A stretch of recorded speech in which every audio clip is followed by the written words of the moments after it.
Hello, ladies and gentlemen, welcome back to the channel. My name is Mark Roden, and in today's video, I'm going to be going over why I believe JDM cars are overhated.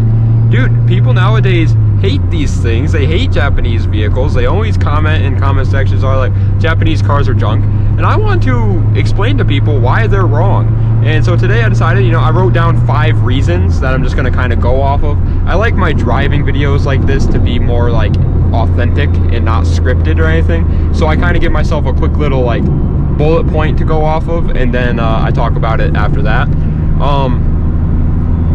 So I gave myself 5 reasons to like kind of go off of and stuff like that.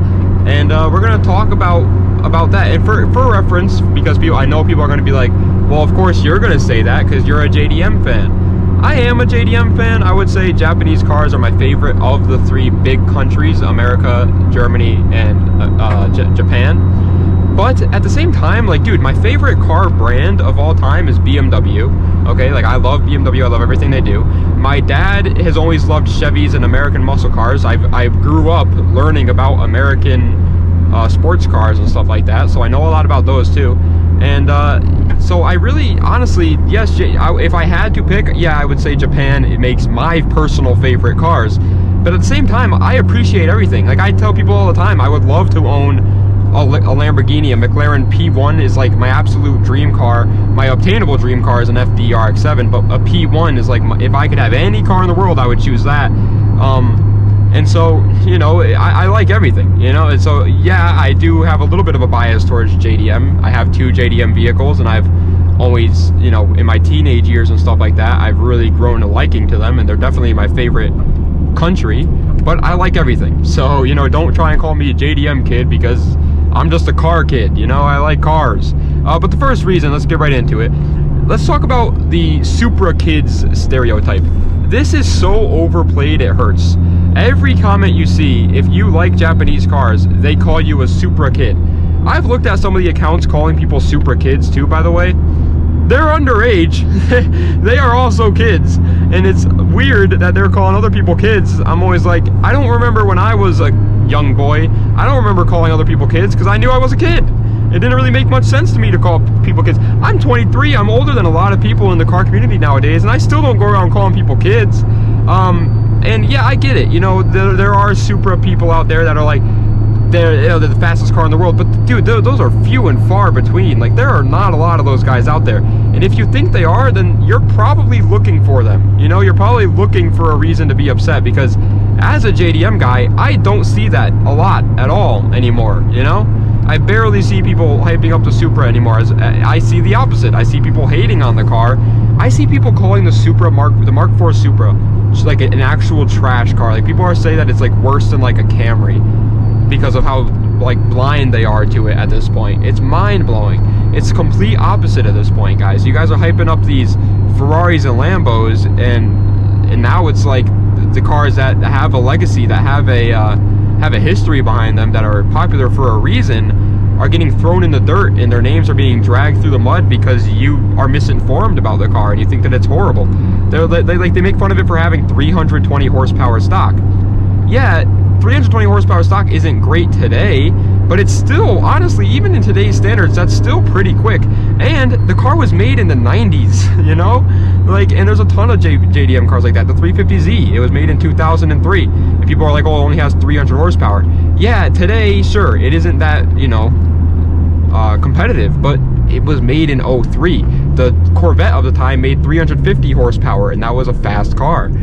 So like, you got to keep in mind, like, yes, there are people out there that hype up these Supra. Oh my god, a McLaren 720S. I never see those over here. Did you guys see that? That was beautiful. See, that's what I mean. Like that, I would love to own a 720S one day. Are you kidding me? McLaren makes the most beautiful car. You guys go ahead. McLaren makes some of the most beautiful cars I've ever seen. That is a really cool Jeep. Look at that thing. But McLaren makes some of the coolest cars I've ever seen. I don't like just Japanese cars. And that Jeep's pretty cool too. But it's, I don't remember what I was talking about before, to be honest. But yeah, the Supra kids argument, that everybody thinks Supras make 1,000 horsepower or more, that's a fallacy, dude. It's inaccurate. It doesn't make any sense to use that anymore. People used to overhype the cars for sure. And I mean, there are definitely still people that still do, but there are people that do that for every car, you know. The GT3 RS for right now is incredibly overrated, in my opinion. They get all this praise and stuff, but they're really not that great. The next thing I want to talk about with JDM vehicles is they're cheap, and people don't understand that. You know, people think that like we're dropping the amount of money on a JDM car as they do on their supercars. That's not the point. Even when you get to like the BMW M3s, yes, people like M3s, even JDM guys. I love BMW, but they're more expensive.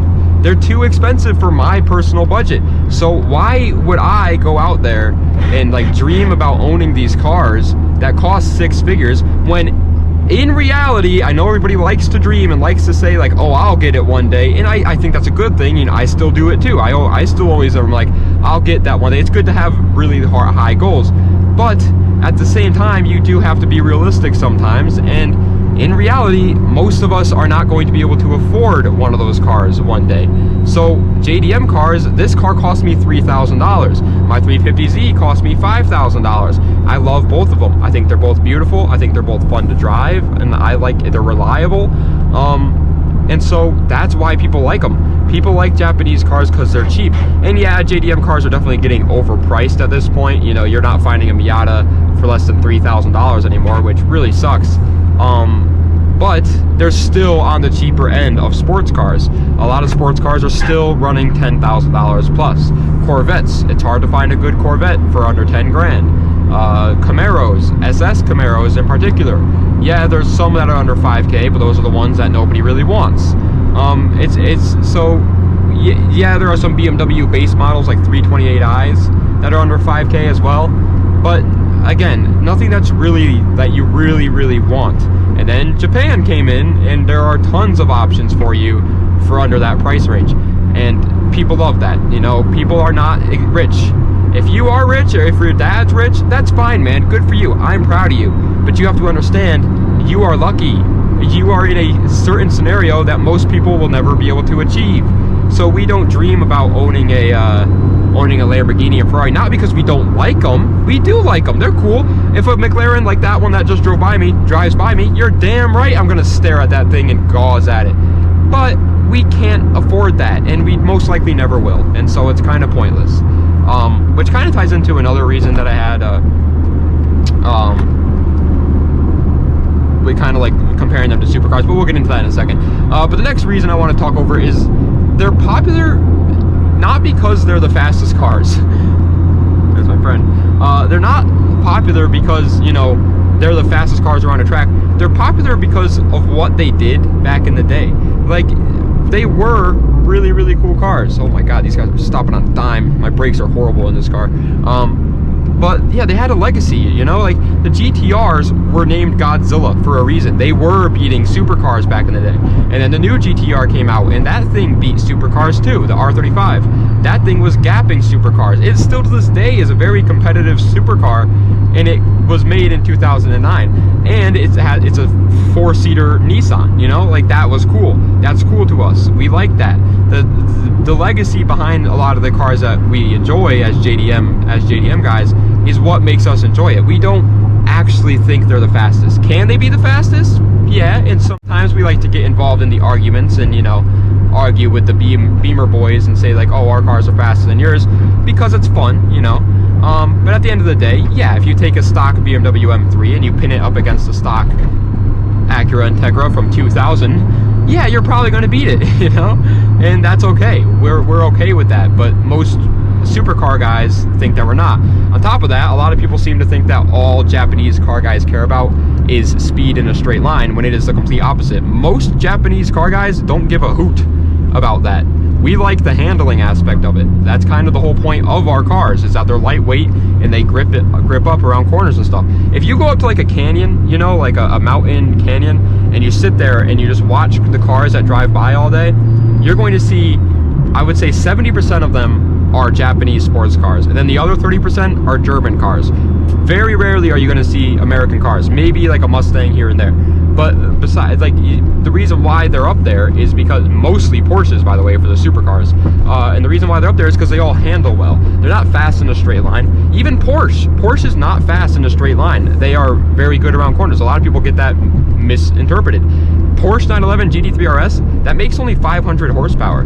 The GTR makes 600. In a straight line, that car gets smoked by a lot of supercars, but people like that car because it's really good at handling. And it's the same thing with Japanese cars. We don't, yeah, you can make a Civic go really fast in a straight line, but most of us are not doing that. Most of us are modding them to handle well. That's why we lower them. That's why we put thick tires on them. That's why we put aero kits on them, because it makes it handle better. And so we like handling. So if you go and argue with some Japanese car guy, but next time, there's been so many times where this has happened to me, and I'm arguing with some guy, and I'm like, yeah, but your car's slower than mine. And he's like, no, it's not slower. And I'm like, but it is. But we're misunderstanding each other, because he's talking about straight line performance.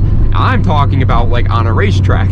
And it's, so, you know what I mean? It's always like kind of a gray area there. And there are, you know, a lot of JDM cars that can be fast in a straight line. But again, I would say the majority of JDM car enjoyers like them because they handle well. And that's what they like about the speed. The next thing is comparing them to supercars makes no sense. Now, if you compared like a GTR that costs 6 figures to a supercar, yeah, that makes sense. That is pretty much a supercar, a Japanese supercar. That makes sense to compare that. But when you compare a 1997 Toyota to a brand new 2023 Lamborghini, I'm sorry, but that makes no sense. And then they start to get annoyed when you bring up tuning, and when you bring up, okay, well, this, yes, a 1997 Supra is not going to beat a 2023 Lamborghini Aventador in a straight line, but if you tune the Supra, and then they get all mad at you for saying that. They're like, oh, you can't tune it though, that's not fair. Now, how is that not fair? But you comparing a brand new supercar to a 90s Toyota that costs a fraction of the price is fair. And most of us don't own a Mark IV Supra, so most of the time you're arguing with people that have cars that cost $5,000. You know, you have like a $5,000 car and you're comparing a supercar to it. Like, yeah, your Lamborghini is better than my Integra, bro. It's gonna be. If it isn't, that's a problem. That's a serious problem, because you're dropping literally 10 times the amount of money I'm dropping on mine for your car. Not even 100 times the amount of money I'm dropping on my car. And so it better be faster. And so when I want to bring up the tuning potential of my car, you better not try and say that's unfair, because that's not unfair. That's perfectly fair, man. Yeah, that's a very fair argument. Even with this car fully tuned to exactly what I would like, the pinnacle of performance of this Integra, is still when it costs as much as your Lamborghini.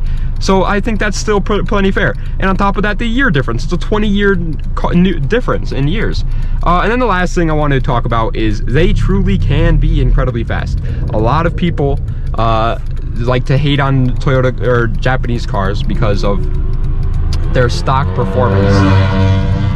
And then, like I said in the beginning of the video, they'll bring up, you know, oh, the super kids say they have 1,000 horsepower. Well, dude, I hate to break the news to you, but they're not really wrong. You know, there are a lot of Japanese cars out there that have incredible motors under the hood. The SR20, the 4G63, the RB26, the 2JZ, obviously. A bunch of motors that are incredible. The K series, B series, all of which can make a lot of horsepower. R35 GTRs can make 2,000 horsepower relatively easily. Like, obviously you have to be pretty rich to do that, but it's not like super hard to get it there once you have the money. Like, that's impressive, and that's really cool. And then, like, again, on top of that, it's like you have so many cars that are like, there's a police there, so now my mind got off track, so I was paying attention to him. So many cars that are, again, they're not built, like the fastest time attack car in the world is an Acura RSX, or technically a Honda Integra Type R, but you know what I'm saying, DC5. But that's the fastest one in the world, and a lot of the fastest ones in the world are. I watch the Goodwood Festival of Speed every year. I really enjoy the Goodwood Festival of Speed. Last year, an R32 GTR that was built by some guy in his garage placed in the top 10. That is against LMP1 cars, that is against GT3 cars of modern day technology, and it placed in the top 10 for fastest lap times. That's awesome. These cars can be fast. They very easily can be. So yes, if you want to make fun of our stock performance, that's fine, go right ahead.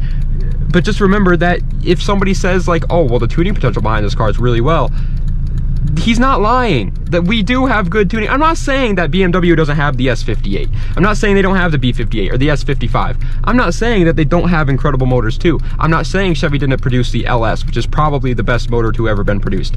I'm not saying that. I'm just saying that that Subaru right there can be fast. My Integra with a B series under the hood can be fast. So yes, we're not that quick stock, but we also are 90s cars that cost $3,000 and can easily be tuned to most likely, I'm sorry to say it, but smoke your supercar, at least stock. You know, if you keep your supercar stock, it's not that far off the realm of possibility. It's happened a lot before. There's a reason why it's a stereotype, because it's happened. It's happened quite a bit. There are so many videos out there that you could watch of tuner cars gapping supercars. It's not, honestly, and I know this sounds crazy, it's not that hard. You can take a, let's say a F30 335i, okay, that comes with the N55 actually. That comes with an N55, right? You take this N55 and you buy the car for, let's say, 13 grand. So you have a $13,000 F30 BMW. Well, now you want to do full bolt-ons and a tune. You full bolt-on and tune it, that costs, let's say, another $5,000. That's probably pretty expensive, honestly, to be 100% honest. It's probably a lot cheaper to FBO and tune a, oh, my bad. To FBO and tune a 335i F30. But, what is that noise? But still, let's say it's 5K. Let's even say it's 7K to make it even. That would mean that, okay, that lady's front bumper was hanging off. That would mean that that car cost $20,000 to build, right? 20 grand. And it has, if you know BMWs, you know that the N55 full bolt-ons can make around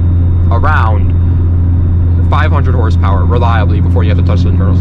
You now have a 500 horsepower BMW for $20,000. That's what's cool. That car could most likely beat your supercars. And I know it's not JDM, I know, I was just using that as an example, but let's, you know, you can do that with JDM cars too. You know, that's the 2JZ, Lexus IS300, okay, Lexus IS300, they cost below 10 grand, and they have a 2J in them. Now, they're not the best 2J, they're not the GTE, but the 2J that they do have is still a very good motor. You can still get quite a bit of power out of it. If you tune that, you're looking at 15K. If you put 20K into an IS300, you could very easily get that car to 500, 600 horsepower. And at that point, again, you're beating supercars. And that's an IS300. You don't see that happening a lot with IS300s. So let's say an RSX Type S. You can find one of those for 5 grand. They have a K series under the hood. You take the K series, dump maybe $5,000 into it, and now you have a 400 horsepower but incredibly lightweight monster.